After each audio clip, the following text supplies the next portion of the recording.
magluluto tayo ulit ng labong. Ayan yung ating pangalawang gata. May baboy yan, may hipon, at saka syempre maraming saluyot. At saka bawang, sibuyas, yung ating gata. Ayan. Magagata tayo ng labong naman yan sa gata, sa gulay. Siyempre. O, ligisa na natin yung ating baboy. Pinakuluan ko to yung ating baboy para sandaling luto na lang. Kasi pag once na ginisan nyo pa, napakatagal. Gusto ko rito yung gata.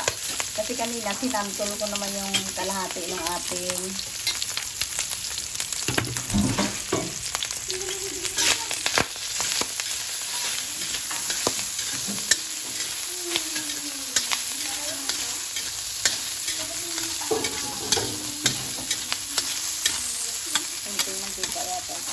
kunti lang talaga nilagay ko mantika kung dagdagan natin. Ayan. Siyempre, hindi mawala ulit yung ating bawang. Idibilid lang natin. Malambot na yung ating baboy kasi. Kaya inalo ko na.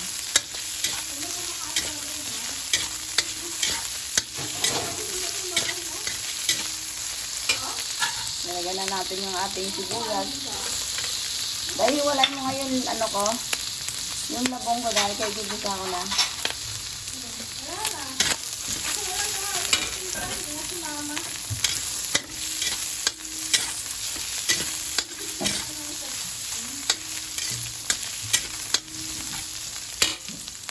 O, pwede na natin lagay yung ating hipon.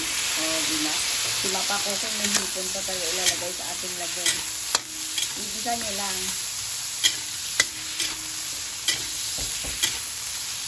Siyempre, hindi mawala ulit yung patis ni Mapa Cooking. Si Mapa Cooking wala nang sukat-sukat ng gulay natin. O, sa patis.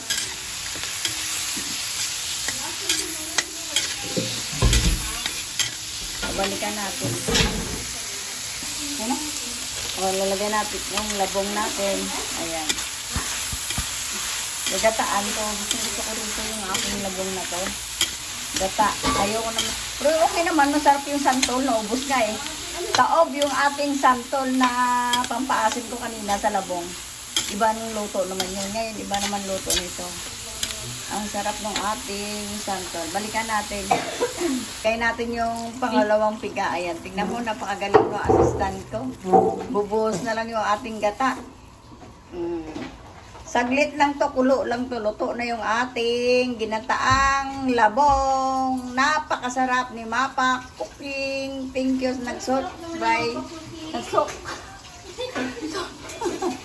Subscribe kay Mapa Cooking. Tingnan mo si Mapa Cooking. Babulol-bulol. Ay, nako. Hugasan mo dahil yung saluyot natin. Saglit lang to. Luto na tong ating gulay. Okay na nga yan, ate. O, lalagay natin yung unang gata natin. Tignan mo, maraming gata. Ang sarap-sarap. Naluto ni Mapa Cooking. Ang galing-galing. Akala ko hindi ka naman ulit na paandar yung ano na yung tawag nito, yung camera ko. Sarap. O, maglalagay tayo ng paminta. Anong problema? Ay, hindi ko lang.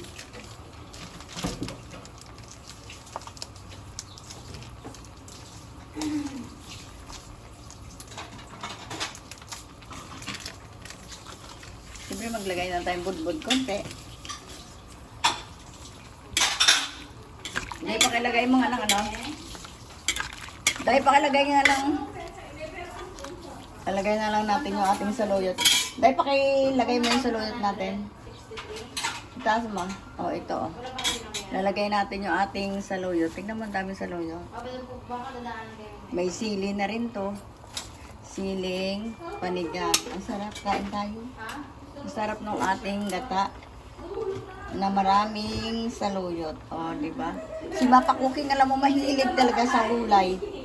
Kasi ang sarap kaya, puro gulay na lang ulamin natin. Pero may halo pa rin baboy. At least, kunti lang. Tapos may paminta yan.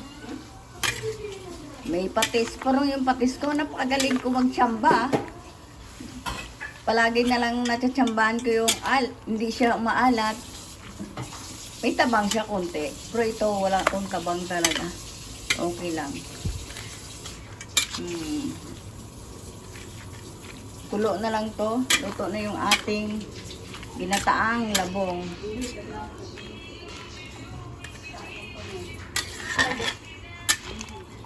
Ang sarap ng ating labong na ginataan. O, di ba? Sa isang kainan, 2 beses magluto sa mapakuking. Isang santol, isang gata. Okay, tikman ni mapakuking nga. Sarap. Ay, patis na lang. Patis na lang ulit. Okay na yan. Kulo na lang yan. Kasi kakain na yung aking tao. Gusto gata ang gusto niya ulam. Tingnan mo yung tingnan mo yung ating labong. Okay na yung ating labong natin. Napakasarap. Tingnan mo mga marites yung mga kasama ko dito. Nagbablog ako. Gusto magkukwentuhan. Ayan yung ating gata. Okay na? Ang sarap talaga ng luto ni Mapakuking sa ating gatang labong. Tignan mo, may hipon na. May pork ng konti. Like and subscribe kay Mapakuking. Thank you kayo nag-subscribe kay Mapakuking. Tignan mo, nabubulol na sa Mapakuking talaga. Okay na? Like and subscribe. Thank you for watching.